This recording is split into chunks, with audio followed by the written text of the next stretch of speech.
Picture Egypt in 1799. Not the land of pristine pyramids and ancient wonders we see in documentaries, but a place of dust, heat, and imperial ambition. Napoleon Bonaparte, fresh from triumphs in Europe, had set his sights on conquering Egypt, a strategic prize for controlling trade routes to the east. His army, a mix of soldiers and scholars, marched across the desert, seeking to expand the French Empire and, in Napoleon's own mind, bask in the reflected glory of the pharaohs. It was during the construction of a fort near the town of Rosetta, now known as Rashid, that a fateful discovery was made. French soldiers, tasked with strengthening the fortifications, were tearing down an ancient wall when they unearthed a peculiar stone slab. Dark, heavy, and covered in strange, intricate carvings, it didn't immediately strike them as anything special. Just another piece of rubble in a land overflowing with ancient ruins. But this was no ordinary rock. This was the Rosetta Stone. Imagine the moment of realization. These weren't mere decorations. They were writings, 3 distinct scripts layered one above the other. The bottom layer, clear and familiar, was in Greek, a language still widely understood by scholars across Europe. The middle section was written in Demotic, a simplified form of Egyptian script used for everyday purposes. But it was the top inscription that truly captured the imagination, a series of elaborate, almost whimsical symbols, hieroglyphs. For centuries, hieroglyphs had been a tantalizing mystery, an enigma etched onto temple walls and papyrus scrolls. Scholars had long suspected they held the key to understanding ancient Egyptian civilization, but their meaning remained stubbornly elusive. Were they letters, symbols, pictorial representations of objects or ideas? No one could be certain. Books were written, theories were proposed, but every attempt to decipher them ended in frustration. The secrets of the pharaohs seemed destined to remain locked away forever. But here, on this single stone, was a potential breakthrough. 3 versions of the same text, side by side. It was as if the ancient Egyptians had left us a decoder ring, a cheat sheet, to unlock the secrets of their lost language. The possibilities were breathtaking. The Rosetta Stone wasn't just a rock. It was a key, a bridge across millennia, a potential pathway to understanding one of the world's oldest and most fascinating civilizations. Of course, the soldiers who stumbled upon the stone were not experts in ancient languages. They recognized the Greek inscription and perhaps dimly understood the significance of the other scripts, but they couldn't begin to decipher them. However, word of the discovery quickly reached Napoleon's team of scholars, the savants he had brought along to document Egypt's history and culture. These scholars, experts in languages, history, and antiquities, immediately recognized the immense importance of the Rosetta Stone. They understood that this single artifact could revolutionize our understanding of ancient Egypt. This wasn't just another trophy of war.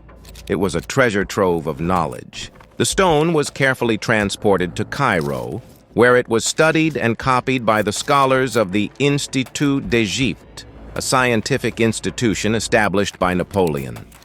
Engravings and plaster casts were made and distributed to universities across Europe, sparking a frenzy of scholarly activity. The race to decipher the hieroglyphs had begun. News of the discovery reverberated throughout the world.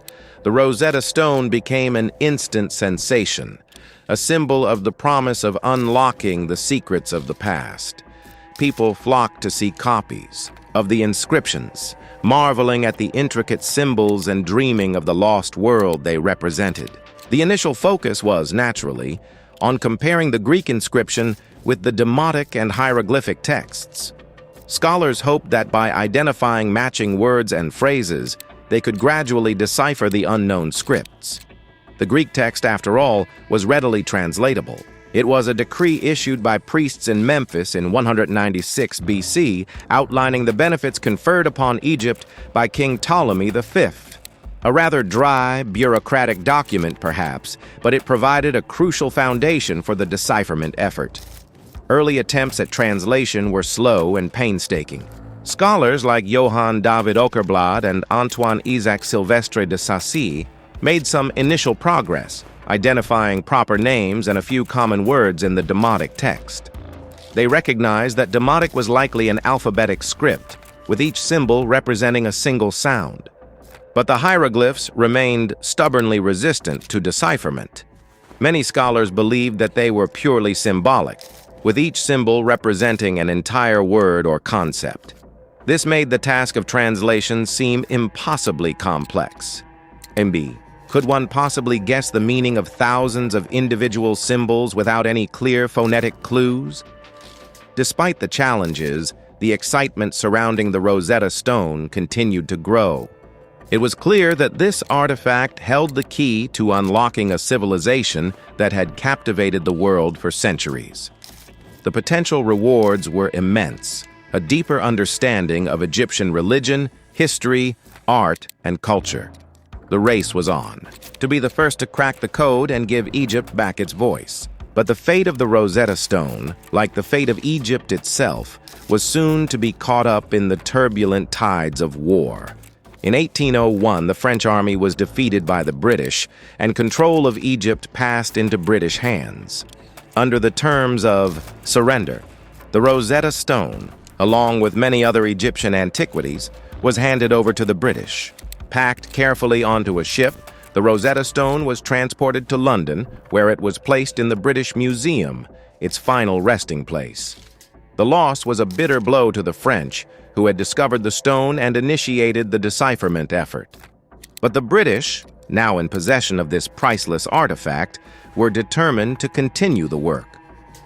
The Rosetta Stone, safely ensconced within the walls of the British Museum, became a symbol of British power and prestige.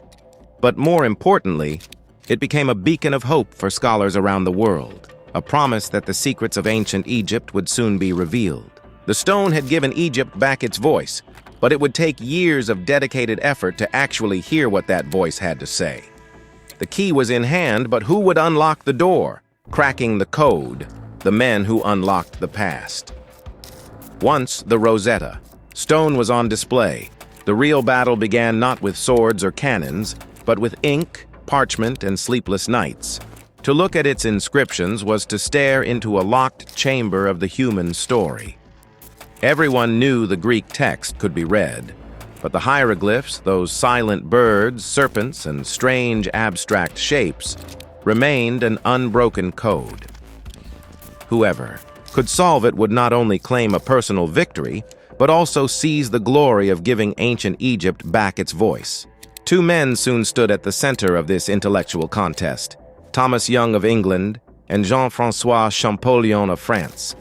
Their duel was less about who had the sharper mind and more about who had the endurance to wrestle with a puzzle that had defied centuries. Both were brilliant. Both were stubborn. Both knew the Rosetta Stone would make or break them. Thomas Young was the kind of genius who seemed to dabble in everything: physics, medicine, mathematics, even the wave theory of light. When he turned his attention to the stone, he saw it not as a mystical object, but as a problem of pattern recognition. By comparing the Greek and Demotic texts, Young identified names, titles, and repeated phrases. Slowly, he began matching Demotic symbols with their Greek equivalents.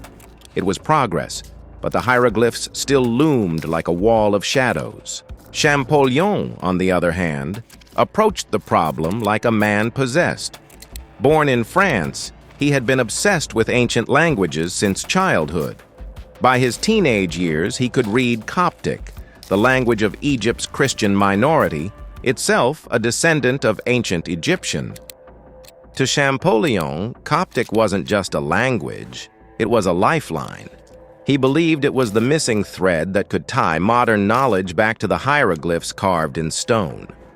The lore surrounding Champollion even suggests a vow he made as a child to be the one to decipher these ancient secrets, a promise that fueled his relentless pursuit. The rivalry between Young and Champollion became legendary, a clash of not just intellects, but also of national pride. Young made critical early breakthroughs, identifying that the cartouches, the oval enclosures around certain hieroglyphs, likely contain the names of royalty. This was a crucial step, but he often treated the hieroglyphs as decorative, symbolic shorthand rather than a true, fully developed written language. He believed they were primarily ideograms, symbols that represented ideas, not sounds. Champollion disagreed violently. He was convinced the hieroglyphs weren't just pictures. They carried phonetic sounds, like letters. That difference in perspective would change everything. He meticulously studied the work of his predecessors, including Young, but took it a step further. He compared the cartouches of Ptolemy and Cleopatra, whose names were known from the Greek text and from other inscriptions. He noticed that some hieroglyphs were common to both names, despite their different spellings in Greek. This led him to the groundbreaking realization that hieroglyphs could represent sounds, even if used in conjunction with symbolic elements. In 1822, Champollion finally had his breakthrough moment. After years of cross-checking the Rosetta Stone with other inscriptions, after sleepless nights poring over symbols and sounds, he leapt up from his desk one September morning, ran to his brother and shouted, "Je tiens mon affaire! I've got it!" Then, according to legend, he collapsed on the floor in exhaustion. Or, as other accounts say, he ran to the Institut de France, burst into his colleague's office, and simply thrust a paper at them, exclaiming that he had deciphered hieroglyphs before promptly collapsing. What he had realized was breathtaking. Hieroglyphs combined sound and symbol. They weren't static images. They were alive with meaning. By decoding them phonetically, Champollion could suddenly hear the words of the pharaohs. He published his Lettre à Monsieur Dacier, outlining his discoveries which revolutionized the understanding of ancient Egyptian writing. Think about what that meant. For over 1,000 years, the temples and tombs of Egypt had been mute, their inscriptions no more than decoration to outsiders. Suddenly, the walls were speaking. Names of gods, hymns of praise, records of kings, all of it came pouring out, as if Egypt itself had been waiting for the right listener. The achievement was so monumental that it transformed not just Egyptology, but archaeology itself. No longer were scholars guessing at meanings or relying on ancient Greek historians for second-hand accounts. They could now read Egypt's story in its own voice, and that voice was powerful, strange, and unsettling. But the path wasn't smooth. Young felt overshadowed, believing Champollion had built on his groundwork without proper credit. National pride flared, England versus France, empire versus empire. Each side wanted the glory of claiming the pharaohs. Yet history ultimately favored Champollion, the man who truly unlocked the hieroglyphic code. His name became forever tied to the Rosetta Stone, his discovery immortalized as one of the greatest intellectual triumphs in history. Sadly, Champollion died relatively young, at age 41, never seeing the full impact of his work realized. Still, what's fascinating isn't just the rivalry or the brilliance, it's the emotional weight of the moment. Imagine the sensation of reading hieroglyphs aloud for the first time in over a millennium. Imagine realizing you were the first person since the fall of Rome to understand what the ancient Egyptians themselves had written. It wasn't just scholarship, it was resurrection. The Rosetta Stone had done more than provide a translation. It had opened a door to an entire civilization's inner life. And with every line that Champollion deciphered, Egypt's silence crumbled. The gods spoke again. The pharaohs were remembered. The stories that had seemed buried forever emerged with startling clarity. Yet this triumph also carried unease. If hieroglyphs were both sound and symbol, then they weren't just words. They were a worldview, a sacred language that blurred the line between communication and magic. To read them was to trespass into a system of thought meant for priests and kings. Scholars had gained access, but at what cost? The Rosetta Stone hadn't just unlocked a language. It had shifted the balance of history. The past could now speak for itself, but that voice might reveal more than the world was ready to hear. But if unlocking the hieroglyphs gave us back Egypt's voice, who gets to decide what that voice really says? And who has the right to guard it? But Zahi Hawass doesn't just see the Rosetta Stone as a linguistic key or a symbol of cultural contention. He sees it as a warning. a warning about power, about control, and about the potential dangers lurking within ancient knowledge itself. He believes the stone's true meaning, the one we've largely overlooked, is profoundly unsettling. Think about it. We celebrate the Rosetta Stone as a testament to human ingenuity, a triumphant victory over a lost language. But what if that triumph came at a cost? What if, in our eagerness to unlock the secrets of ancient Egypt, we've ignored the implications of wielding such potent knowledge? Hawass argues that the stone is more than just a translation tool. It's a symbol of domination, a trophy of conquest, a reminder of a time when Egypt's cultural heritage was plundered and its voice silenced. He views its presence in the British Museum, not as a testament to global collaboration, but as a constant reminder of Egypt's historical vulnerability. The Rosetta Stone, he often says, is not just an object. It is a piece of Egypt's soul, and it belongs home. But his concerns go beyond mere repatriation. Hawass is worried about what the stone represents. It represents the power to interpret history, to shape narratives, to control the very perception of an entire civilization. For centuries, Western scholars have held that power, framing Egypt's story through their own cultural lenses. Hawass is determined to reclaim that authority, to ensure that Egypt controls its own narrative, tells its own story, and interprets its own past. And he believes the Rosetta Stone is central to this struggle. Consider the inscription itself. It's not some profound philosophical treatise or a moving work of literature. It's a decree, a piece of political propaganda designed to solidify the power of a foreign ruler, Ptolemy V. The fact that this is the text that unlocked hieroglyphs is, in Hawass's eyes, deeply ironic. The key to understanding ancient Egypt is itself a product of political maneuvering, a carefully crafted message intended to manipulate public opinion. So, what does this tell us? It tells us that history is never objective. It's always shaped by those in power. The Rosetta Stone isn't just a window into the past. It's a reflection of the power dynamics that shaped that past. And it's a reminder that those power dynamics continue to influence our understanding of history even today.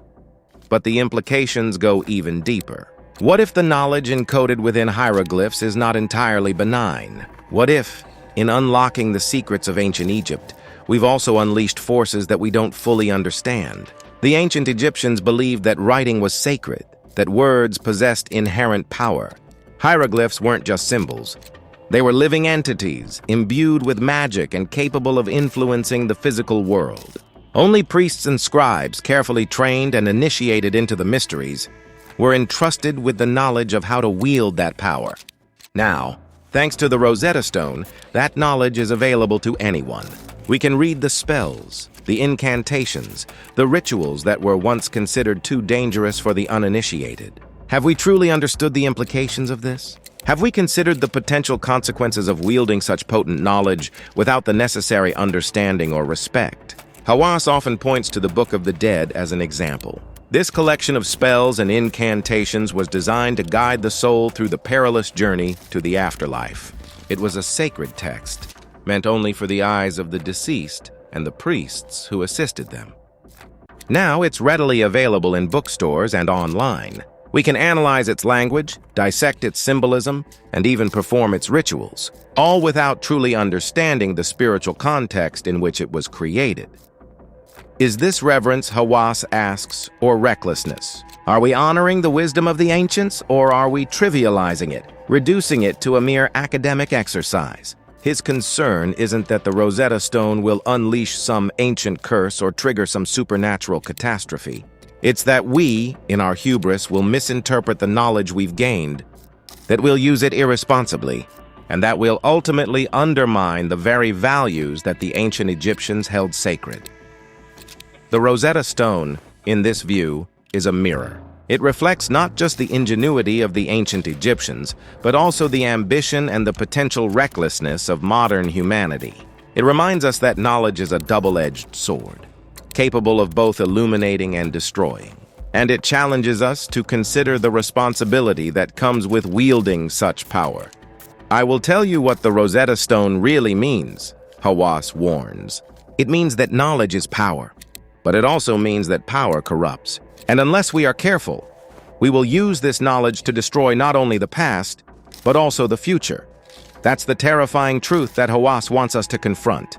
The Rosetta Stone is not just a key to unlocking ancient Egypt. It's a warning about the dangers of unchecked power, the fragility of history, and the responsibility that comes with wielding knowledge that was once considered too sacred for the common world. And perhaps it is our great responsibility to be better custodians of our historical treasure as we explore the exciting and complex world of the past.